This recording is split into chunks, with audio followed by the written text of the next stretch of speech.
Mula sa Marikina, alamin naman natin ang latest sa Las Piñas kung saan dalawa sa mga naglalaban sa pagkaalkalde ay magpinsan. Naroon si Aubrey Carampel. Aubrey, kamusta na ang bilangan diyan?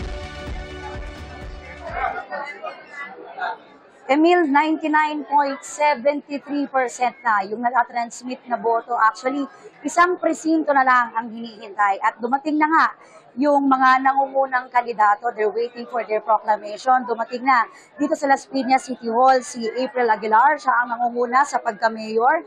Ang kalaban niya, ang kanyang pinsan na si Carlo Aguilar. At dumating na rin si incumbent Mayor Imelda Aguilar.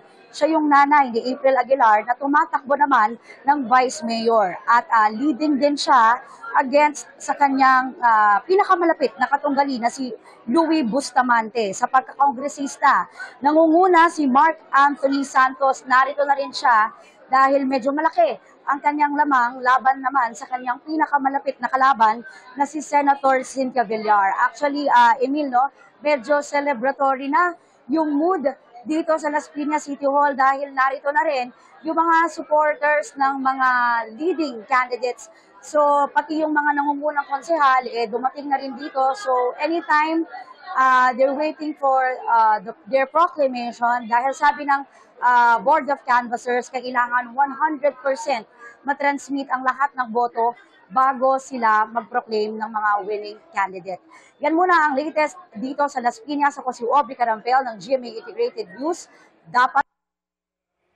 Aubrey? So, 99.73%. Ilang minuto na lang kaya ang ating hintayin bago makumpleto yan at makapag-proceed na tayo sa proclamation? Actually, Emil, isang presinto na lang daw yung hinihintay. Ang sabi, nagkaroon ng problema sa pag-transmit sa server. So, parang hinihintay na lang, dadalhin na dito. So, ima-manual na lang. So, I think, konting sandali na lang yung hinihintay natin para magkaroon na ng proclamation dito sa Las Piñas City. Ano masasabi mo, Aubrey, pagdating sa peace and order, pati na sa presensya ng mga taga-COMELEC at ng Philippine National Police? Paano pinangangalagaan ang sitwasyon dyan? Actually, though marami ng supporters, nakikita naman natin may mga police around the vicinity, pati dito mismo sa loob ng Las Piñas City Hall, may mga police dyan na nagme-maintain ng peace and order kasi nga medyo kumapal na rin yung mga tao. And I think they are supporters of the leading candidates. Supporter yan nila Mayor and Vice Mayor Aguilar. So nandito na sila dahil medyo celebratory mood na rin talaga dito sa Las Piñas. Ingat at maraming salamat, Aubrey Carampel.